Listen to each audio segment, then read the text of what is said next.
안녕하세요. 60일 성경 일독 49일차 두 번째 시간입니다. 이번 시간에는 지난 시간에 이어서 예수님의 공생의 시작부터 말씀을 읽어보도록 할 텐데요.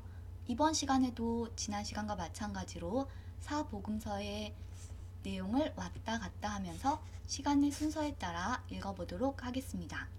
지난 시간에 우리는 누가복음으로부터 시작해서 마태복음, 마가복음, 요한복음까지 왔다 갔다 하면서 사건들을 살펴보았는데요. 어떠셨어요? 조금 혼란스럽긴 해도 그래도 재밌지 않으셨어요? 이렇게 4명의 다른 저자들이 같은 사건을 다른 시각으로 보고 쓴 것들을 우리는 시간의 순서에 맞춰서 보고 있습니다. 저는 개인적으로 이렇게 읽는 게 왔다 갔다 하느라 조금 힘들긴 하지만 그래도 내용적으로는 훨씬 재밌는 것 같아요. 구역보다 더 재밌게 느껴지는데요. 여러분들도 좀 더 재밌게 읽으셨으면 좋겠습니다. 그러면 예수님의 공생의 시작, 누가복음 3장 21절부터 계속 읽어보도록 하겠습니다. 누가복음 3장 21절에서 23절까지입니다. 모든 사람들이 세례를 받았을 때 예수님께서도 세례를 받으셨습니다. 예수님이 기도하고 계실 때 하늘이 열렸습니다. 그리고 성령이 비둘기의 모습으로 예수님께 내려왔습니다. 하늘로부터 너는 내 사랑하는 아들이다. 내가 너로 말미암아 기쁘다. 라는 목소리가 들렸습니다.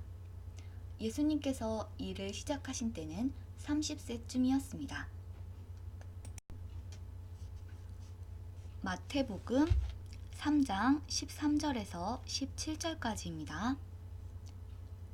그때 예수님께서 갈릴리로부터 요단강에 오셨습니다. 예수님께서는 요한에게 오셔서 세례를 받으려고 하셨습니다. 그러자 요한은 이를 말리면서 말했습니다. 제가 예수님께 세례를 받아야 되는데 도리어 예수님께서 제게 오셨습니까? 예수님께서 대답하셨습니다. 지금은 그렇게 하자. 우리가 이와 같이 하여 모든 의를 이루는 것이 옳다. 그제서야 요한이 예수님의 말씀을 따랐습니다. 예수님께서 세례를 받으시고 물 밖으로 나오시자 하늘이 열렸습니다. 예수님은 하나님의 성령이 비둘기처럼 자신에게 내려오는 것을 보셨습니다. 그때 하늘로부터 이는 내 사랑하는 아들이며 내가 기뻐하는 아들이다. 라는 소리가 들려왔습니다. 마가복음 1장 9절에서 11절까지입니다.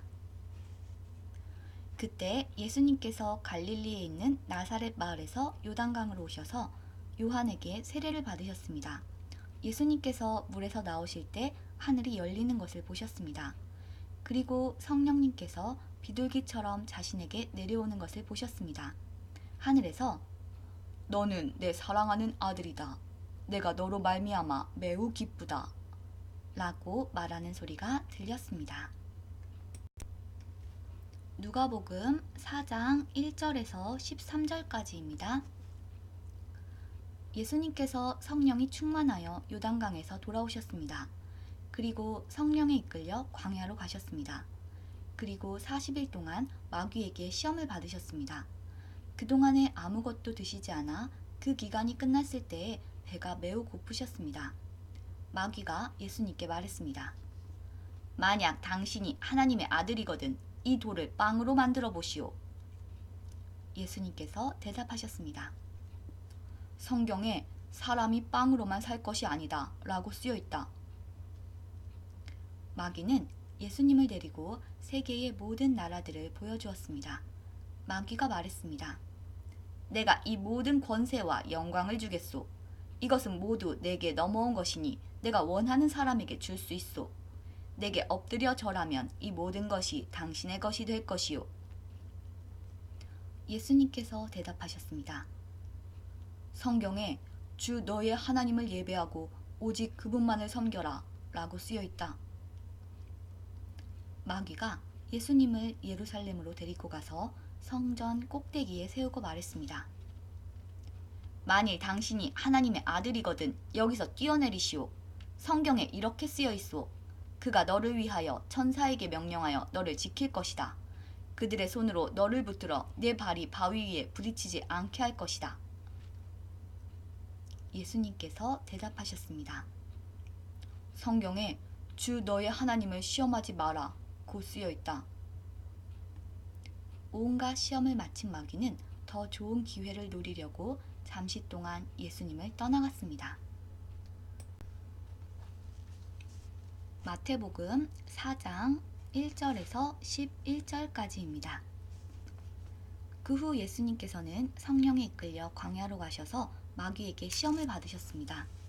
예수님께서는 40일 내내 금식하셔서 매우 배가 고팠습니다. 시험하는 자가 예수님께 와서 이렇게 말했습니다. 만일 당신이 하나님의 아들이라면 이 돌에게 빵이 되라고 명령해 보시오. 예수님께서 대답하셨습니다. 성경에 사람이 빵으로만 살 것이 아니라 하나님의 입에서 나오는 모든 말씀으로 살 것이다 라고 기록되어 있다. 그러자 마귀는 예수님을 거룩한 성으로 데리고 가서 성전 꼭대기에 세웠습니다. 마귀가 말했습니다. 만일 당신이 하나님의 아들이라면 뛰어내리시오. 성경에 하나님께서 당신을 위해 천사들에게 명령하실 것이다. 그들은 손으로 당신을 붙잡아 발이 돌에 부딪히지 않도록 할 것이다. 라고 기록되어 있소. 예수님께서 마귀에게 대답하셨습니다. 성경에 주 너의 하나님을 시험하지 마라 고 기록되어 있다. 다시 마귀는 예수님을 높은 산으로 데리고 갔습니다. 마귀는 예수님께 세상의 모든 나라와 그 영화로운 모습을 보여주었습니다. 마귀는 이렇게 말했습니다. 만일 당신이 나에게 절하고 경배한다면 이 모든 것을 주겠소. 예수님께서 마귀에게 말씀하셨습니다. 사탄아, 썩 물러가거라. 성경에 오직 주 너희 하나님께만 경배하고 그를 섬겨라 고 기록되어 있다. 그러자 마귀가 예수님에게서 떠나가고 천사들이 예수님께 와서 시중을 들었습니다. 마가복음 1장 12절부터 13절까지입니다. 곧 성령님께서는 예수님을 광야로 내보내셨습니다. 예수님께서는 40일 동안 광야에서 사탄에게 시험을 받으셨습니다. 그때 들짐승들과 함께 계셨는데 천사들이 와서 예수님을 돌보아 드렸습니다. 요한복음 1장 29절부터 2장 12절까지입니다. 다음날 요한은 자기에게 오시는 예수님을 보고 이렇게 말했습니다. 보십시오. 세상 죄를 지고 가시는 하나님의 어린 양이십니다. 이분이 바로 내 뒤에 오시지만 그분이 나보다 더 위대하신 것은 내가 태어나기 전에 존재하셨기 때문이다 라고 말했던 분입니다. 나도 이분이 누구신지를 알지 못했습니다. 그러나 내가 물로 세례를 주러 온 이유는 이분을 이스라엘 백성들에게 알리기 위해서입니다. 또 요한이 증거했습니다. 나는 성령께서 비둘기처럼 하늘로부터 내려와 그분 위에 머물러 계신 것을 보았습니다. 나 역시 그분이 그리스도이신 것을 알지 못하였습니다. 그러나 나를 보내어 물로 세례를 주라고 하신 분이 너는 그 어떤 사람에게 성령이 내려와 그 위에 머무르는 것을 보면 그 사람이 성령으로 세례를 주실 바로 그분인 줄 알아라 하고 말씀하셨습니다. 나는 그분이 하나님의 아들이신 것을 보았고 그분이 바로 하나님의 아들이라고 증언하였습니다. 그 다음날 요한은 제자 두 사람과 함께 다시 그 자리에 서 있었습니다. 그는 예수님께서 지나가시는 것을 보고 말했습니다. 보아라, 하나님의 어린 양이시다. 제자 두 사람은 요한이 이렇게 말하는 것을 듣고 예수님을 따라갔습니다. 예수님께서는 몸을 돌려 자기를 따라오는 두 사람을 돌아보며 물으셨습니다. 원하는 것이 무엇이냐? 그들은 랍비님, 사시는 곳이 어디입니까? 라고 말했습니다. 랍비라는 말은 선생이라는 뜻입니다. 예수님께서는 와서 보아라 하고 대답하셨습니다. 그래서 두 사람은 예수님과 함께 갔습니다. 그들은 예수님께서 머무르시는 곳을 보았고 그날 예수님과 함께 그곳에서 지냈습니다. 때는 오후 4시쯤이었습니다. 요한에게서 예수님에 대한 이야기를 듣고 예수님을 따른 두 제자 중 한 사람은 시몬 베드로의 동생 안드레였습니다.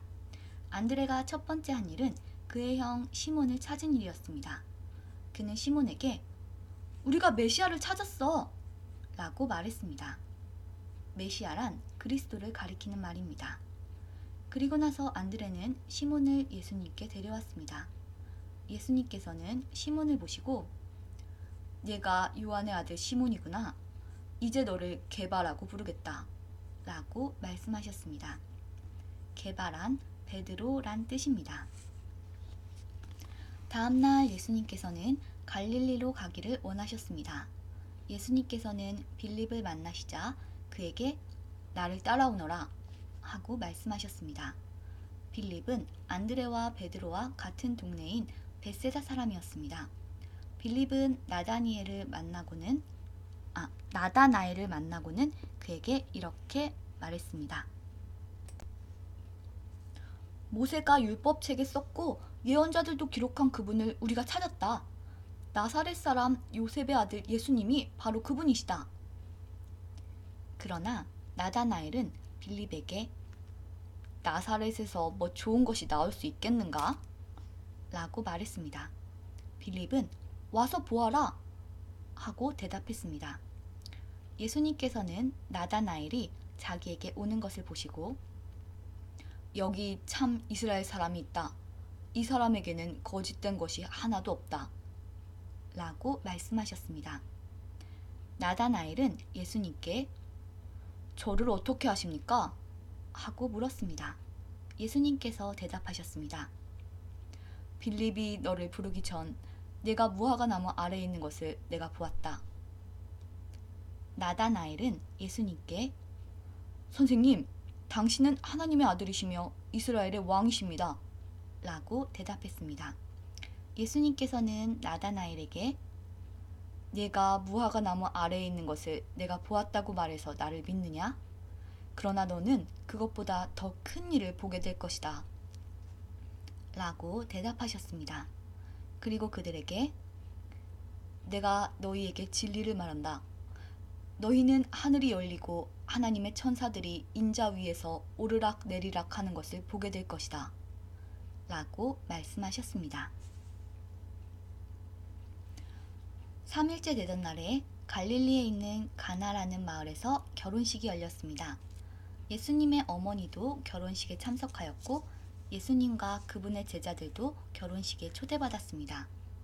포도주가 바닥났을 때 예수님의 어머니가 예수님께 이 집에 포도주가 다 떨어졌구나 라고 말해주었습니다. 예수님께서는 어머니 왜 저에게 이런 부탁을 하십니까? 저의 때가 아직 오지 않았습니다. 라고 대답하셨습니다. 예수님의 어머니는 하인들에게 그분이 시키는 일은 무엇이든지 하여라 하고 말해두었습니다. 그 집에는 돌로 만든 물 항아리가 6개 있었습니다. 이 항아리는 유대인들이 정결 예식에 사용하는 항아리들이었습니다. 그것은 각각 물 2-3동이를 담을 수 있는 항아리였습니다. 예수님께서 하인들에게 항아리에 물을 채워라 하고 말씀하셨습니다. 하인들은 항아리에 물을 가득 채웠습니다. 그러자 예수님께서는 그들에게 자, 이제 그것을 퍼다가 잔치를 주관하는 사람에게 갖다 주어라 하고 말씀하셨습니다. 하인들은 물을 떠서 잔치를 주관하는 사람에게 갖다 주었습니다. 하인이 떠다 준 물을 잔치를 주관하는 사람이 맛보았을 때 그 물은 포도주가 되어 있었습니다. 그는 그 포도주가 어디서 난 것인지 알지 못하였지만 물을 가져온 하인들은 알고 있었습니다. 잔치를 주관하는 사람은 신랑을 불렀습니다. 그리고 그에게 사람들은 항상 처음에 좋은 포도주를 내놓고 손님들이 취한 다음에는 값싼 포도주를 내놓는 법인데 당신은 지금까지 가장 좋은 포도주를 보관하고 계셨군요. 하고 말하였습니다. 예수님께서는 이 첫 번째 표적을 갈릴리 가나에서 행하셨으며 거기서 그의 영광을 보여주셨습니다. 그러자 그의 제자들이 그를 믿게 되었습니다. 이 일이 있은 후 예수님께서는 그의 어머니와 형제들과 제자들과 함께 가버나움이라는 마을로 가서 며칠 동안 머무르셨습니다. 예수님의 공생의 시작과 관련된 내용들을 보았고요. 이제부터는 첫 번째 유월절 유대 예루살렘 사역과 관련된 말씀들 읽어보도록 하겠습니다. 요한복음 2장 13절부터 4장 3절까지입니다.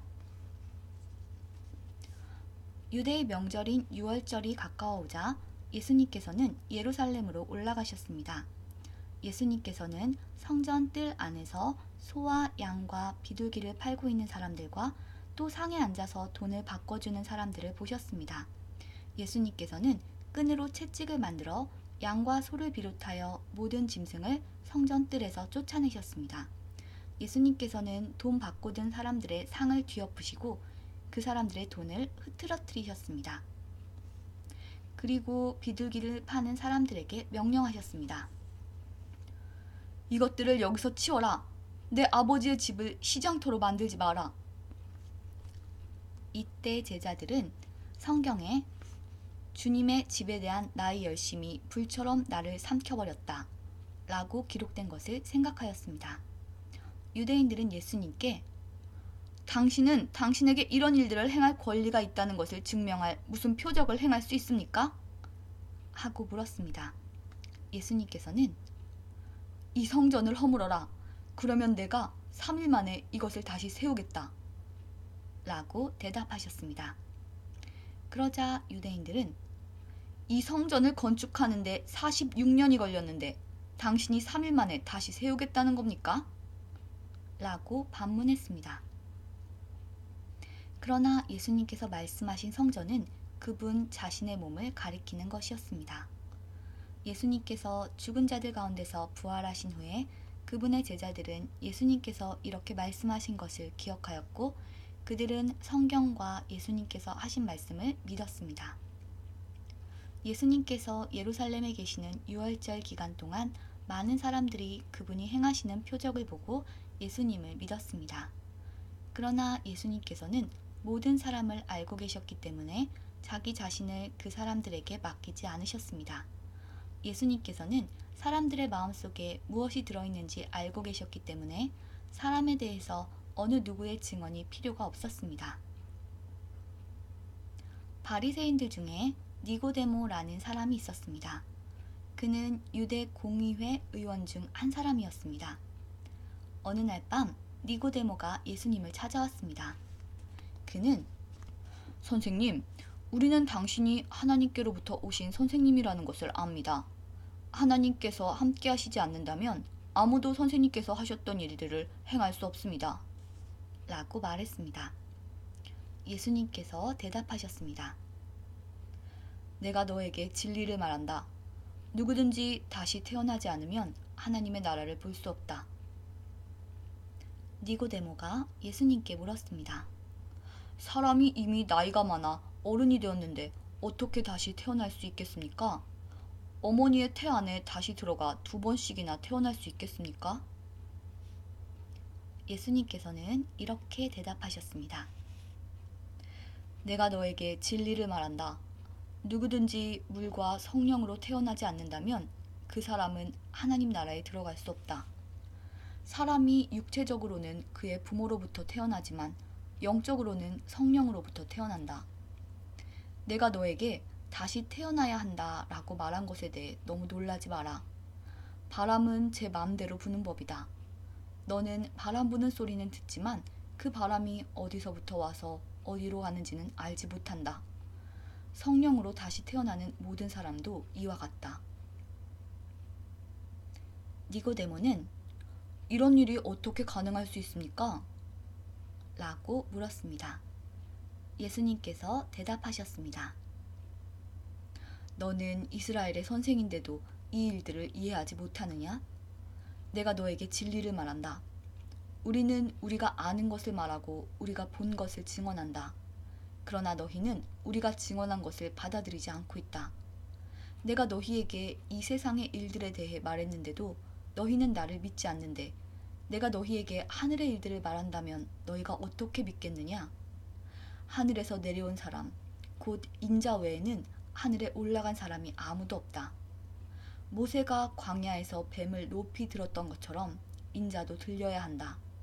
그것은 그를 믿는 사람들에게 영생을 얻게 하기 위해서이다. 이와 같이 하나님께서는 세상을 사랑하여 독생자를 주셨다. 이는 누구든지 그의 아들을 믿는 사람은 멸망하지 않고 영생을 얻게 하려 하심이다. 하나님께서는 세상을 심판하시기 위해 그의 아들을 세상에 보내신 것이 아니라 자기 아들을 통하여 세상을 구원하시기 위해 아들을 보내신 것이다. 하나님의 아들을 믿는 사람은 유죄 판결을 받지 않는다. 그러나 그를 믿지 않는 사람은 이미 유죄 판결을 받은 것이다. 그것은 사람이 하나님의 독생자의 이름을 믿지 않았기 때문이다. 판결 내용은 이렇다. 빛이 세상에 와 있지만 사람들은 빛보다는 어두움을 더 좋아하였다는 것이다. 그들이 어두움을 더 좋아하는 것은 그들의 행위가 악하기 때문이다. 악을 행하는 사람마다 빛을 미워하며 또한 빛으로 말미암아 자기의 행위가 폭로되는 것이 두려워 빛을 향해 나오지 않는다. 그러나 진리를 행하는 사람은 그가 행한 모든 일들이 하나님을 통하여 행한 것이라는 사실을 나타내기 위해 빛을 향해 나온다. 이 일이 있은 후 예수님과 그의 제자들은 유대 지방으로 갔습니다. 예수님께서는 거기서 그의 제자들과 함께 머무르시면서 사람들에게 세례를 주셨습니다. 세례자 요한도 살렘 근처에 있는 에논에서 세례를 주었습니다. 이는 그곳에 물이 많고 사람들도 계속해서 자기에게 나아왔기 때문입니다. 이때는 요한이 아직 감옥에 갇히기 전이었습니다. 요한의 제자들 중 몇 사람과 유대인 사이에 정결 예법에 대한 논쟁이 벌어졌습니다. 그래서 그들은 요한에게 와서 선생님, 요단강 동편에서 선생님과 함께 계시던 분, 즉 선생님께서 이전에 증언하셨던 그분이 지금 세례를 주고 계시며 모든 사람들이 그분에게로 가고 있습니다. 라고 말했습니다. 요한이 대답했습니다. 하늘의 하나님께서 주지 않으시면 사람은 아무것도 받을 수 없다. 너희들은 나는 그리스도가 아니며 그분보다 앞서 보냄을 받은 사람이다 라고 말한 것을 들은 증인들이다. 신부의 주인은 신랑이다. 신랑을 기다리며 그가 오는 소리에 귀를 기울이는 신랑의 친구는 신랑의 소리를 듣고 대단히 기뻐한다. 나의 기쁨도 이와 똑같은 것이다. 나의 기쁨이 이제 이루어졌다. 그분은 점점 더 위대해질 것이고 나는 점점 더 사람들의 관심에서 멀어지게 될 것이다.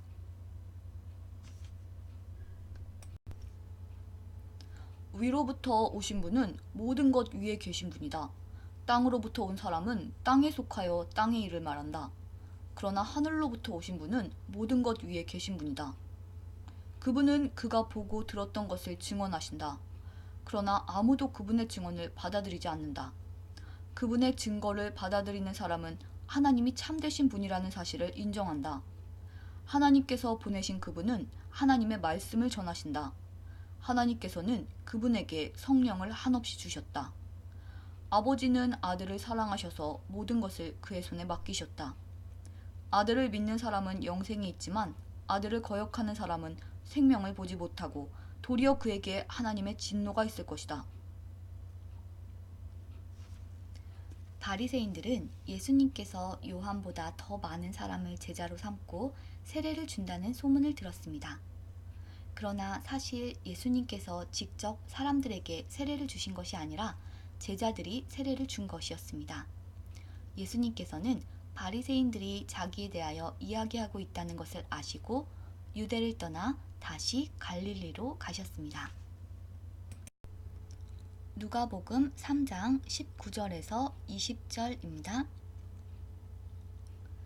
헤롯 분봉왕은 헤로디아의 일과 그 외에도 그가 저지른 여러 가지 악한 일 때문에 요한에게 책망을 받았습니다. 거기에다가 헤롯은 한 가지 악을 더 저질렀습니다. 그것은 요한을 감옥에 가둔 것입니다. 마태복음 4장 12절.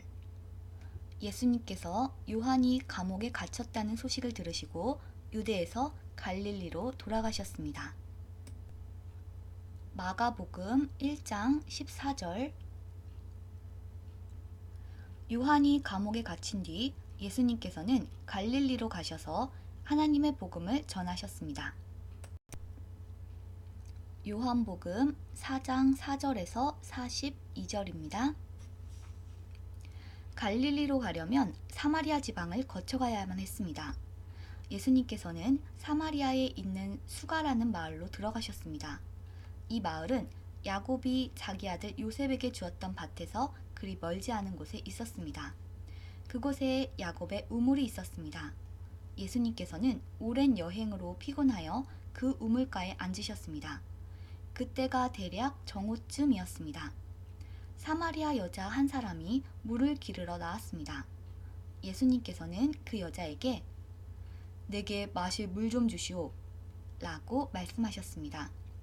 이 일이 일어날 즈음 예수님의 제자들은 먹을 것을 사러 마을로 내려가고 그 자리에 없었습니다. 사마리아 여자는 예수님께 당신은 유대 남자고 나는 사마리아 여자인데 어떻게 나에게 마실 것을 달라고 할 수 있습니까? 라고 말했습니다. 당시 유대인들은 사마리아 사람들과 상종을 하지 않았습니다. 예수님께서는 그 여자에게 이렇게 대답하셨습니다. 당신이 하나님께서 주시는 선물이 무엇인지 또 내게 마실 것을 달라 라고 말하고 있는 사람이 누구인지 알았더라면 오히려 당신이 그 사람에게 구하였을 것이고 그러면 그가 당신에게 생명의 물을 주었을 것이오. 그 여자가 말했습니다. 선생님, 당신에게는 물 기를 도구도 없고 이 우물은 매우 깊은데 어디서 그 생명의 물을 구한단 말입니까? 당신이 우리 조상 야곱보다 더 큰 분이란 말씀이십니까? 야곱은 우리에게 이 우물을 주신 분입니다. 그분도 친히 이 우물에서 물을 길어 마셨고 그분의 아들들과 가축들도 그렇게 했습니다. 예수님께서는 이 물을 마시는 사람은 다시 목마를 것이오. 그러나 내가 주는 물을 마시는 사람은 누가 되었던 간에 영원히 목마르지 않을 것이오. 내가 주는 물은 그 사람 안에서 계속 솟아나 영원한 생명을 가져다 주는 우물이 될 것이오. 라고 대답하셨습니다. 사마리아 여자는 예수님께 선생님, 저에게 그런 물을 주셔서 제가 다시는 목이 마르지 않을 뿐더러 물을 기르러 여기에 오지 않게 해주십시오. 라고 말했습니다. 예수님께서는 그 여자에게 가서 당신 남편을 불러 이리로 데려오시오. 라고 말씀하셨습니다. 그 여자는 예수님께 저는 남편이 없습니다. 라고 대답했습니다. 그러자 예수님께서는 당신이 남편이 없다고 한 말은 맞는 말이오. 실제로 당신은 남편이 5명이나 있었고 지금 당신과 함께 사는 남자도 당신 남편이 아니오. 당신이 방금 전에 말한 것은 틀린 말이 아니었소. 라고 말씀하셨습니다. 그 여자는 선생님, 제가 보기에 선생님께서는 예언자이십니다. 우리의 조상들은 이 산에서 예배하였으나 유대인들은 예배할 수 있는 유일한 장소는 예루살렘에 있다고 주장합니다. 라고 말했습니다. 예수님께서 이렇게 말씀하셨습니다. 여인이여, 나를 믿으시오. 이 산에서도 아니고 예루살렘에서도 아닌 당신네들이 아버지께 예배할 때가 올 것이오.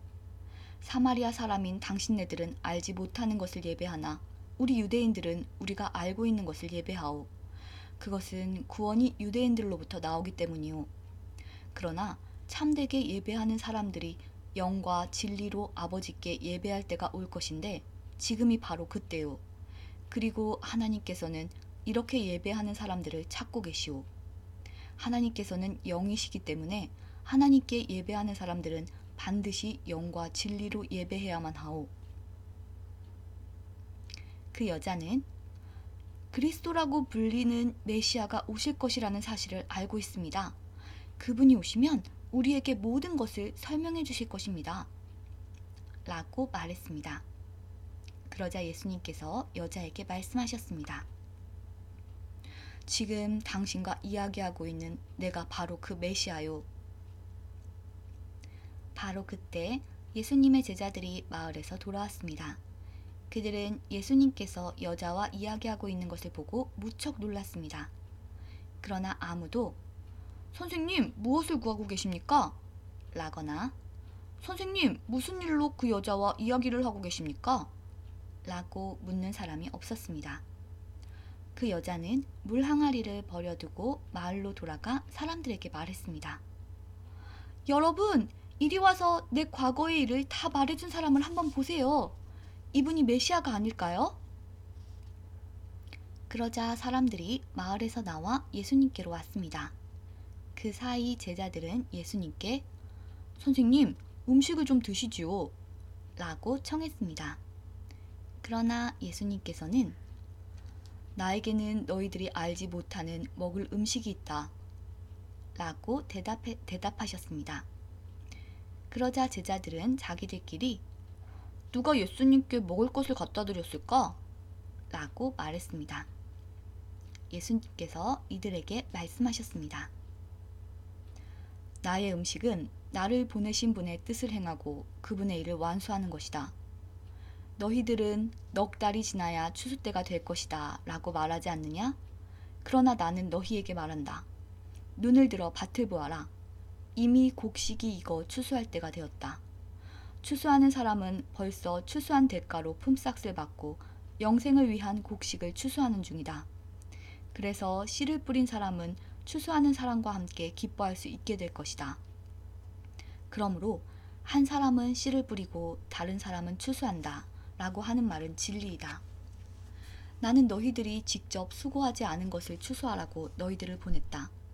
다른 사람들은 수고하였고 너희들은 그들이 해놓은 수고의 결실을 얻게 되었다. 그 마을에 사는 많은 사마리아 사람들은 그 여자가 그분은 내 과거의 모든 일들을 나에게 말씀해 주셨어요. 라고 말한 것 때문에 예수님을 믿었습니다. 사마리아 사람들이 예수님께 그들과 함께 지내다 가시기를 청했으므로 거기서 이틀을 머무르셨습니다. 그래서 보다 많은 사람들이 예수님의 말씀을 듣고 예수님을 믿었습니다. 그들은 그 여자에게 더 이상 우리는 당신의 말 때문에 예수님을 믿는 것이 아니오. 우리가 이제는 예수님의 말씀을 직접 들었고 이분이 참으로 세상의 구세주라는 사실을 알았기 때문에 믿는 것이오. 라고 말했습니다. 첫 번째 6월절에 유대 예루살렘 사역과 관련된 말씀과 그리고 갈릴리로 이동하는 길에 사마리아 여인을 만난 것까지 보았고요.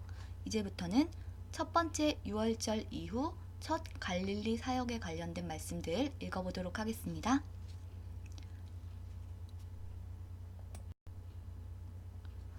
요한복음 4장 43절부터 54절까지입니다. 이틀 후에 예수님께서는 그곳을 떠나 갈릴리로 가셨습니다. 전에 예수님께서는 예언자가 자기 고향에서는 존경을 받지 못한다고 직접 말씀하신 적이 있습니다. 예수님께서 갈릴리에 도착했을 때 그곳 사람들은 예수님을 환영했습니다. 왜냐하면 그 사람들은 6월절에 예루살렘에서 예수님께서 하신 모든 일들을 보았으며 또한 자신들도 6월절에 그곳에 있었기 때문입니다. 예수님께서는 갈릴리 가나를 또 방문하셨습니다. 이곳은 예수님께서 물로 포도주를 만드셨던 곳입니다. 이곳에는 높은 지위를 가진 왕의 신하 한 사람이 살고 있었습니다. 그 신하의 아들은 병에 걸려 가버나움에 있었습니다. 왕의 신하는 예수님께서 유대 지방에서 갈릴리로 오셨다는 소식을 듣고 예수님께 찾아가 가버나움으로 오셔서 자기 아들을 낫게 해달라고 간청하였습니다. 그 신하의 아들은 거의 죽기 직전에 있었습니다. 예수님께서 왕의 신하에게 말씀하셨습니다. 너희는 표적과 기이한 것들을 보지 않으면 전혀 믿으려 하지 않는다. 그 신하가 말했습니다. 선생님, 제 아들이 죽기 전에 가버나움으로 오십시오. 예수님께서 대답하셨습니다. 가시오, 당신 아들은 살 것이오. 그 사람은 예수님께서 자기에게 하신 말씀을 믿고 집으로 갔습니다. 그 사람은 집으로 가는 도중에 자기의 하인들을 만나 자기 아들이 살아났다는 소식을 들었습니다. 왕의 신하가 자기 아들이 낫게 된 때를 묻자 하인들은 어제 오후 1시 무렵부터 열이 떨어졌습니다. 라고 대답했습니다. 아이 아버지는 그때가 바로 예수님께서 당신 아들은 살 것이오 라고 말씀하신 그 시각과 정확히 일치한 것을 알고 자기와 그 집의 모든 사람이 예수님을 믿었습니다. 이것은 예수님께서 유대에서 갈릴리로 오신 후 행하신 두 번째 표적이었습니다. 누가복음 4장 14절에서 30절까지입니다. 예수님께서 성령의 능력을 가지고 갈릴리로 되돌아가셨습니다. 예수님에 대한 소문이 모든 지역에 퍼졌습니다. 예수님께서는 회당에서 가르치셨으며 모든 사람들로부터 영광을 받으셨습니다. 예수님께서 자라나신 나사렛에 도착했습니다. 평소의 습관처럼 예수님께서 안식일에 회당으로 가셔서 성경을 읽으려고 일어나셨습니다.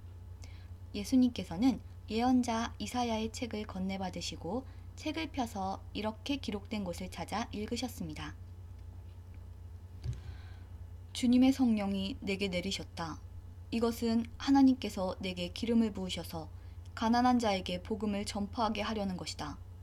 포로들에게 자유를 선포하고 못 보는 자들에게 다시 볼 수 있음을 선포하고 억눌린 사람들에게 해방을 선포하려고 나를 보내셨다.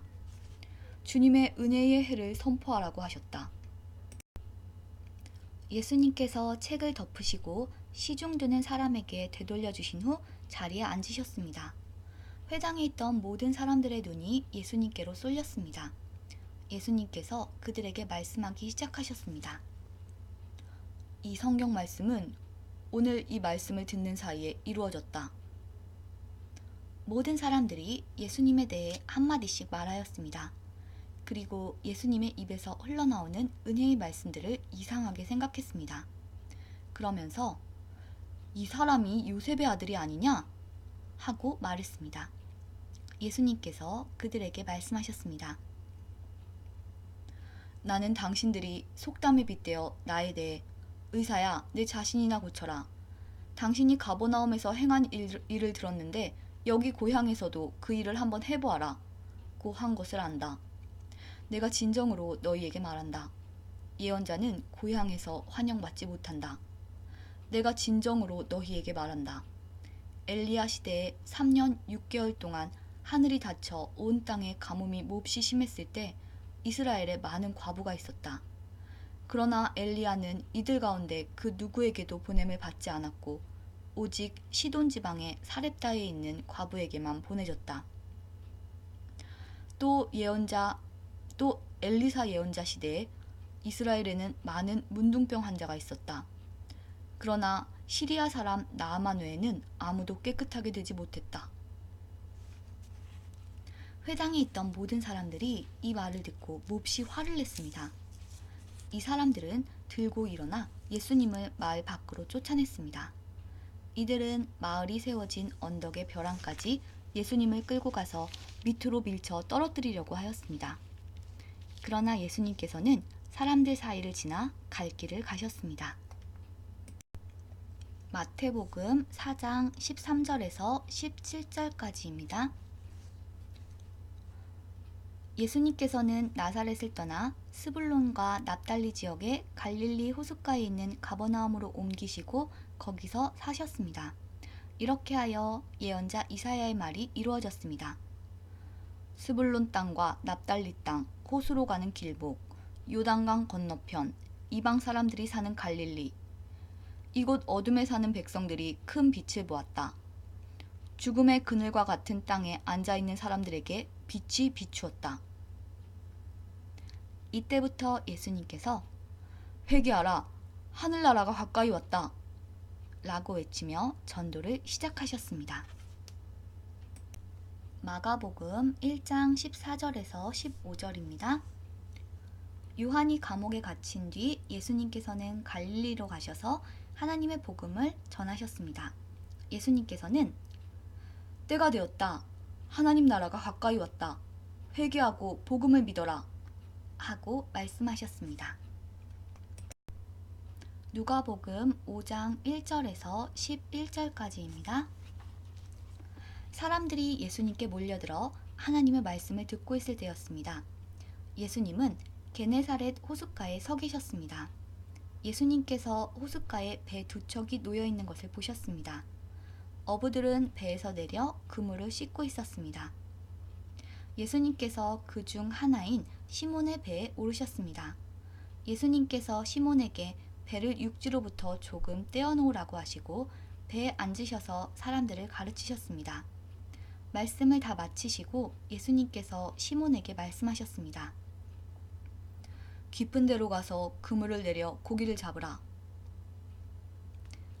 시몬이 대답하였습니다. 선생님, 우리가 밤새도록 수고하였지만 아무것도 잡지 못했습니다. 그러나 선생님의 말씀대로 그물을 내리겠습니다. 그대로 하니 고기를 그물이 찢어질 정도로 많이 잡게 되었습니다. 그래서 다른 배에 있는 동료들에게 손짓을 하여 도와달라고 하였습니다. 그들이 와서 고기를 두 배에 가득 채우니 배가 가라앉을 지경이었습니다. 시몬 베드로가 이것을 보고 예수님의 무릎 앞에 엎드려 말했습니다. 주님, 제게서 떠나주십시오. 저는 죄인입니다. 베드로와 그와 함께 있던 동료들은 자신들이 잡은 고기를 보고 놀랐던 것입니다. 세베대의 아들이면서 시몬의 동료인 야고보와 요한도 놀랐습니다. 예수님께서 시몬에게 말씀하셨습니다. 두려워하지 마라. 이제부터 너는 사람을 낚을 것이다. 그들은 육지에 배를 댄 후 모든 것을 버려두고 예수님을 따라갔습니다. 마태복음 4장 18절에서 22절까지입니다. 예수님께서 갈릴리 호숫가를 거니시다가 두 형제 베드로라고 하는 시몬과 그의 동생 안드레가 호수에 그물을 던지는 것을 보셨습니다. 그들은 어부였습니다. 예수님께서 그들에게 말씀하셨습니다. 나를 따라오너라. 내가 너희를 사람을 낚는 어부로 삼겠다. 그 즉시 시몬과 안드레는 그물을 버려두고 예수님을 따랐습니다. 예수님께서는 계속 거니시다가 또 다른 두 형제 세베대의 아들 야고보와 그의 동생 요한이 배 안에서 아버지 세베대와 함께 그물을 수선하고 있는 것을 보았습니다. 예수님께서 그들을 부르셨습니다. 그들도 그 즉시 배와 아버지를 버려둔 채 예수님을 따랐습니다. 마가복음 1장 16절에서 20절까지입니다.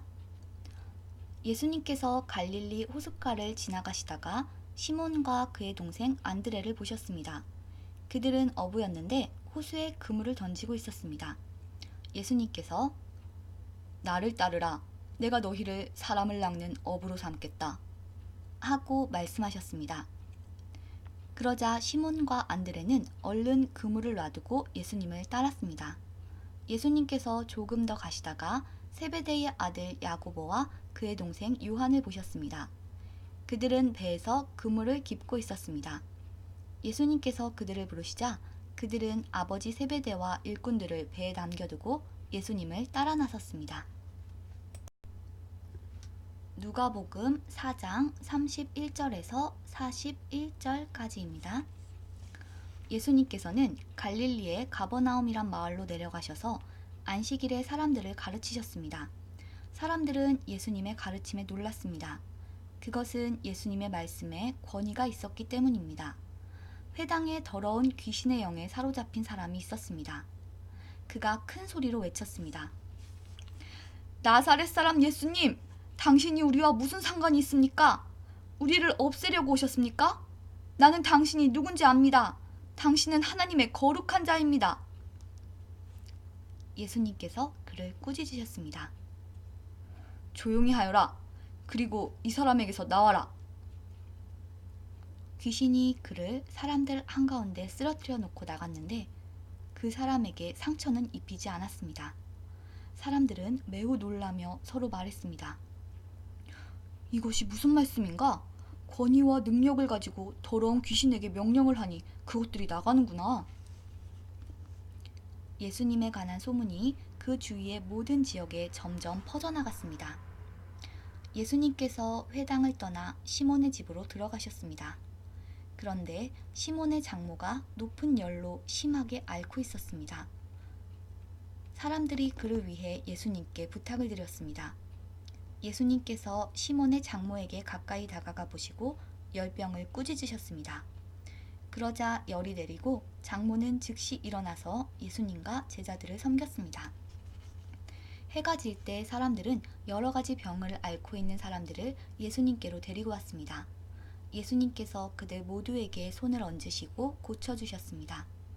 귀신들도 많은 사람에게서 떠나가며 소리를 질렀습니다. 당신은 하나님의 아들입니다. 그러나 예수님께서 귀신들을 꾸짖어 말하지 못하게 하셨습니다. 그것은 이들이 예수님이 그리스도라는 것을 알고 있었기 때문이었습니다. 마태복음 8장 14절에서 17절까지입니다. 예수님께서 베드로의 집에 가셨을 때 베드로의 장모가 열이 높아서 누워있는 것을 보셨습니다. 예수님께서 그 여자의 손을 만지시니 열이 사라졌습니다. 그 여자가 일어나 예수님을 대접했습니다.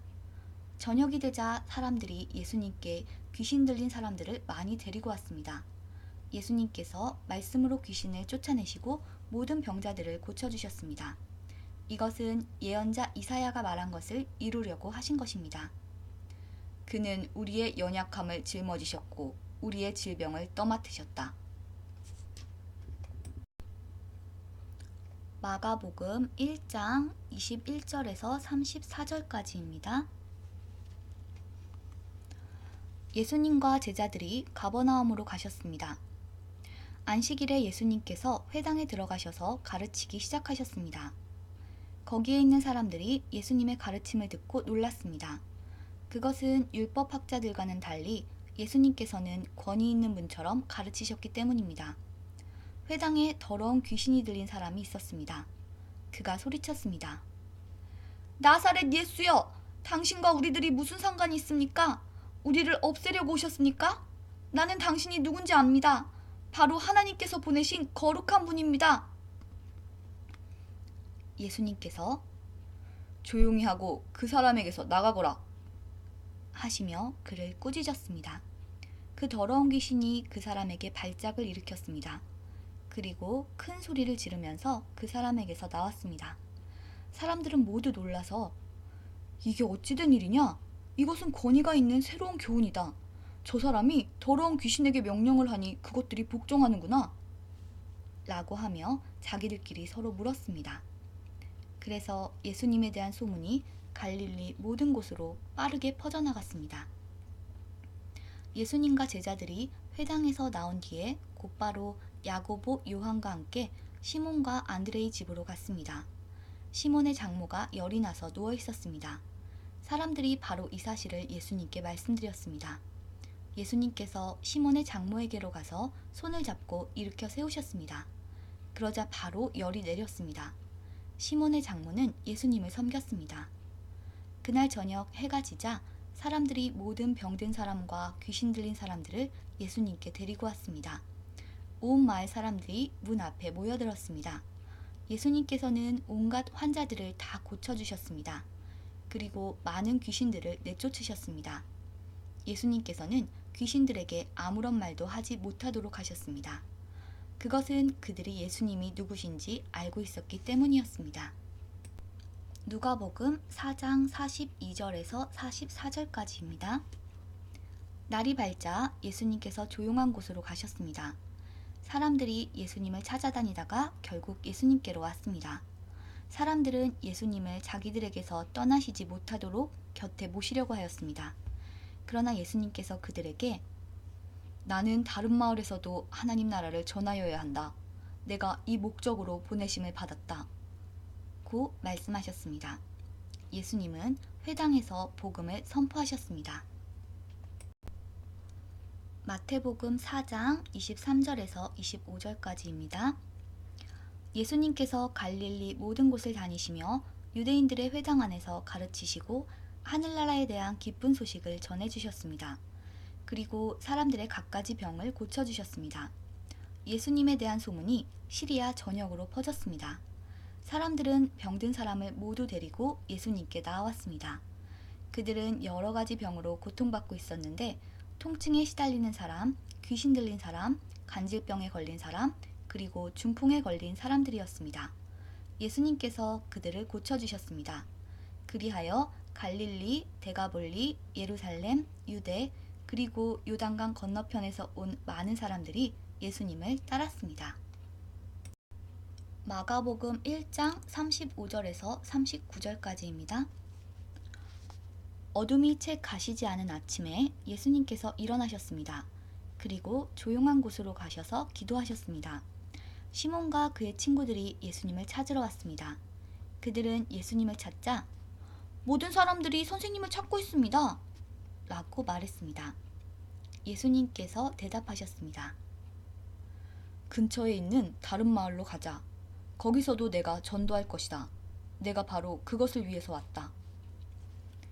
예수님께서는 갈릴리 모든 곳을 다니셨습니다. 회당에서 말씀을 전하시고 귀신들을 내쫓으셨습니다.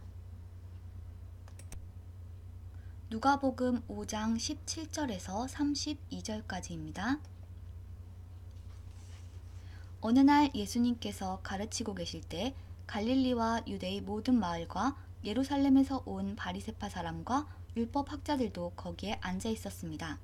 주님의 능력이 예수님과 함께 하셔서 사람들을 고쳤습니다. 그때 어떤 사람들이 중풍병에 걸린 사람을 침상에 눕힌 채로 데려왔습니다. 이들은 병자를 데리고 가서 예수님 앞에 보이려고 했습니다. 그러나 사람들이 너무 많아서 예수님께 데리고 갈 방법을 찾을 수가 없었습니다. 그들은 지붕 위로 올라가서 지붕을 뚫고 환자를 침상에 누인 채 예수님 앞 한가운데로 매달아 내렸습니다. 그들의 믿음을 보시고 예수님께서 환자에게 말씀하셨습니다. 친구여, 내 죄가 용서받았다.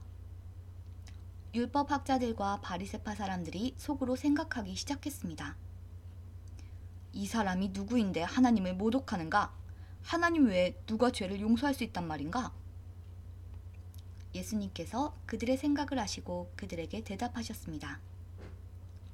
왜 마음속에 그런 생각을 하느냐? 내 죄가 용서받았다 라고 하는 것과 일어나 걸어라 고 말하는 것 중에 어느 것이 더 쉽겠느냐? 그러나 인자가 이 세상에서 죄를 용서하는 권세를 가지고 있다는 것을 알려주려는 것이다. 예수님께서 중풍병자에게 말씀하셨습니다. 내가 말한다. 일어나 내 침상을 가지고 집으로 가거라. 그 즉시 그 사람은 사람들 앞에서 일어났습니다.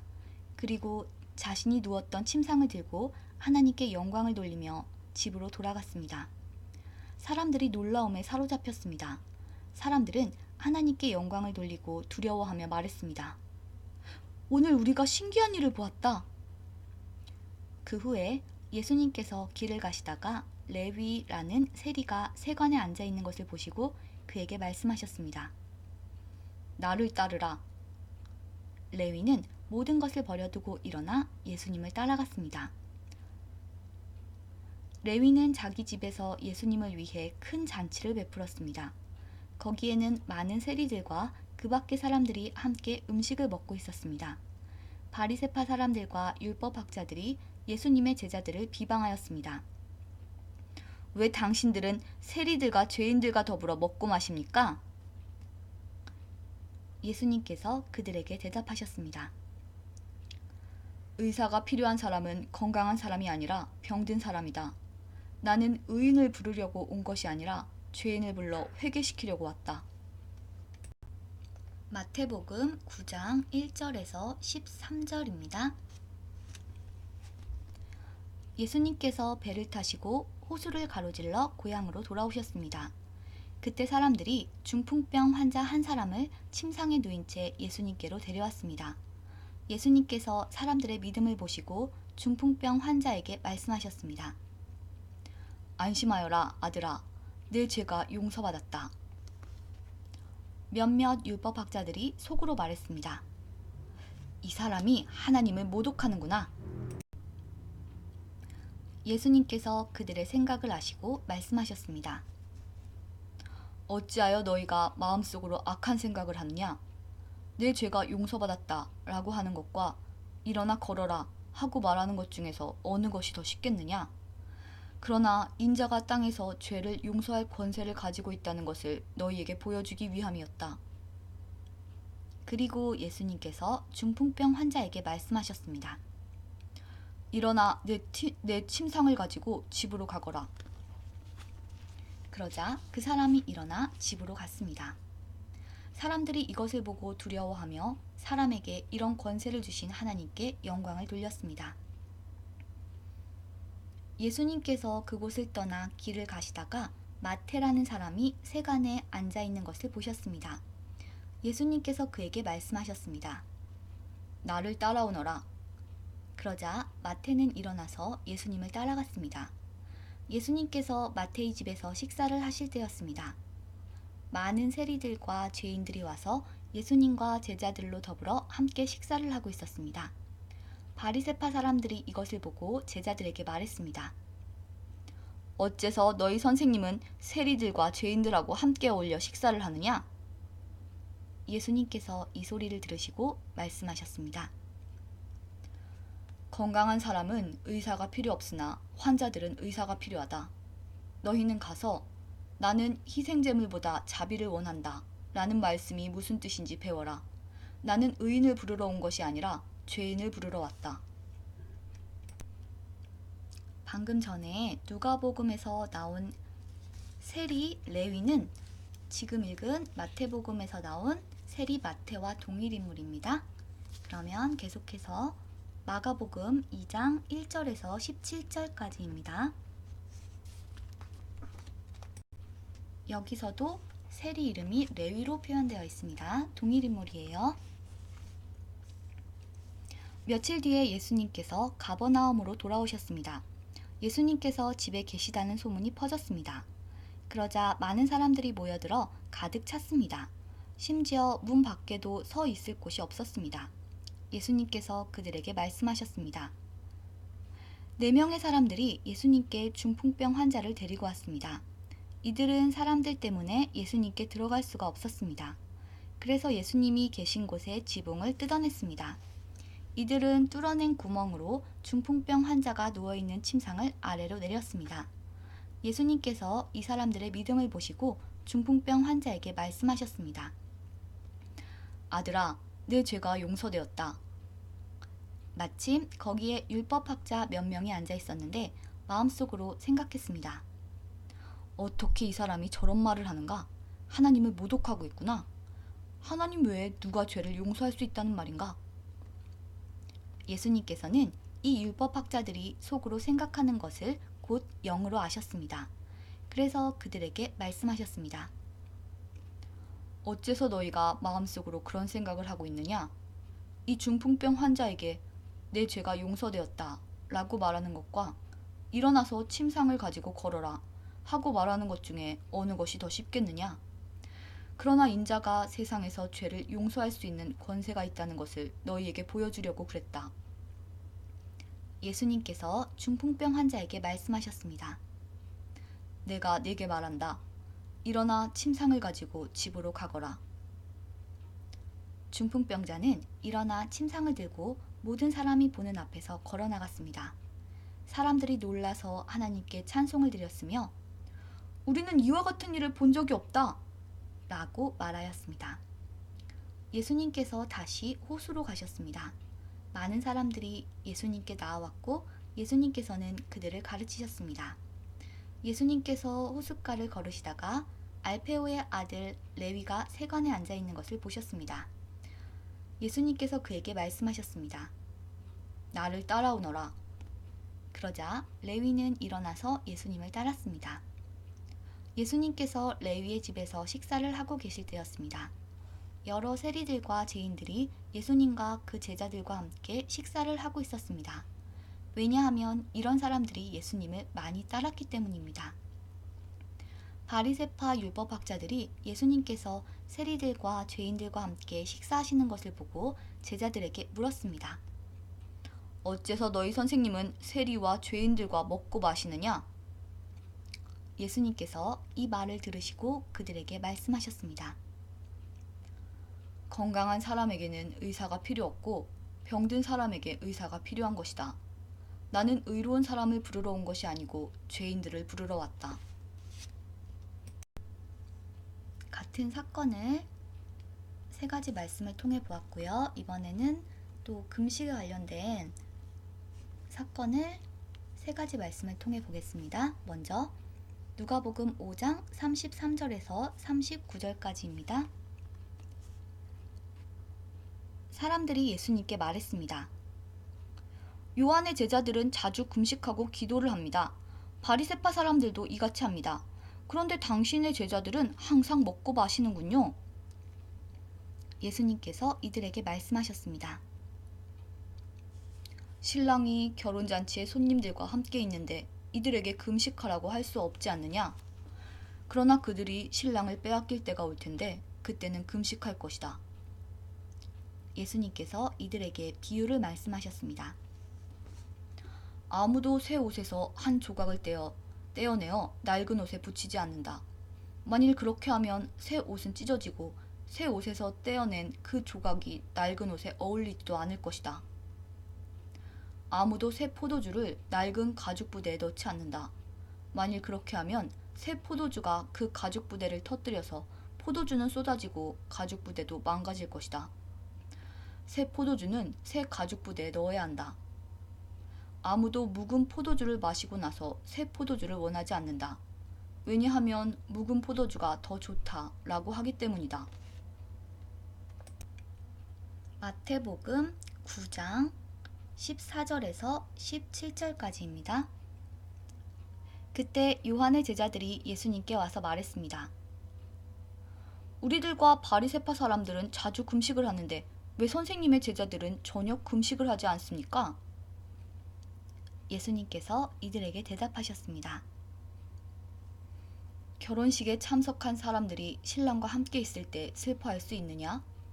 그러나 신랑을 빼앗길 날이 올 텐데 그때는 금식할 것이다. 그 누구도 새 천조각을 낡은 옷에 대고 깁지 않는다. 만일 그렇게 하면 새 천조각이 그 옷을 잡아당겨 더 심하게 찢어질 것이다. 누구도 새 포도주를 낡은 가죽 부대에 담지 않는다. 만일 그렇게 하면 낡은 부대가 터져 포도주가 쏟아지고 가죽 부대도 못 쓰게 될 것이다. 새 포도주는 새 가죽 부대에 넣어야 한다. 그래야 둘 다 보존될 수 있다. 마가복음 2장 18절에서 22절까지입니다. 요한의 제자들과 바리새파 사람들은 금식을 하였습니다. 사람들이 와서 말했습니다. 요한의 제자들과 바리새파 사람의 제자들은 금식을 하는데 어째서 선생님의 제자들은 금식을 하지 않습니까? 예수님께서 대답하셨습니다. 신랑의 친구들이 신랑과 함께 있을 때 금식을 하지 않는다. 그렇지 않느냐? 신랑이 자기들과 함께 있는 한 그들은 금식하지 않는다. 그러나 신랑을 빼앗길 날이 올 것이고 그날에 금식을 하게 될 것이다. 그 누구도 낡은 옷에 새 천조각을 대고 깁지 않는다. 만일 그렇게 하면 새로 된 조각이 낡은 옷을 당겨 더욱 못 쓰게 될 것이다. 또한 그 누구도 낡은 술 부대에 새 술을 보관하지 않는다. 만일 그렇게 하면 술이 그 부대를 터뜨려 술과 함께 술 부대가 다 못 쓰게 될 것이다. 새 술은 새 부대에 넣어야 한다. 네, 금식과 관련된 누가복음, 마태복음, 마가복음의 말씀을 보았습니다. 오늘은 여기까지 하고요. 원래는 이 다음에 두 번째 유월절에 예루살렘에서 사역하신 것까지 보려고 했는데 시간이 많이 지났기 때문에 오늘은 여기까지 하고 그 부분은 내일부터 다시 보도록 하겠습니다. 자, 어떠셨어요? 신약 이렇게 앞으로도 계속 읽도록 할 텐데요. 이렇게 시간 순으로 마태복음, 아가복음, 누가복음, 요한복음에 있는 내용들을 같은 내용끼리 묶어서 시간 순으로 보고 있습니다. 저와 여러분이 이 시간을 통하여서 신약 성경의 그 시간, 어떤 게 먼저 일어났고 어떤 사건이 나중에 일어났는지도 잘 알게 되고 신약과 관련된 내용을 보다 쉽게 이해하는 그런 기회가 되었으면 좋겠습니다. 이제 곧 성탄절이 다가오는데 이렇게 예수님의 탄생과 관련된 이야기를 함께 나눌 수 있어서 정말 뜻깊고 보람 있는 시간이 아니었나 싶습니다. 그러면 오늘도 말씀 함께 읽어주셔서 감사하고요. 우리는 내일 다시 만나도록 하겠습니다. 내일 만나요. 안녕.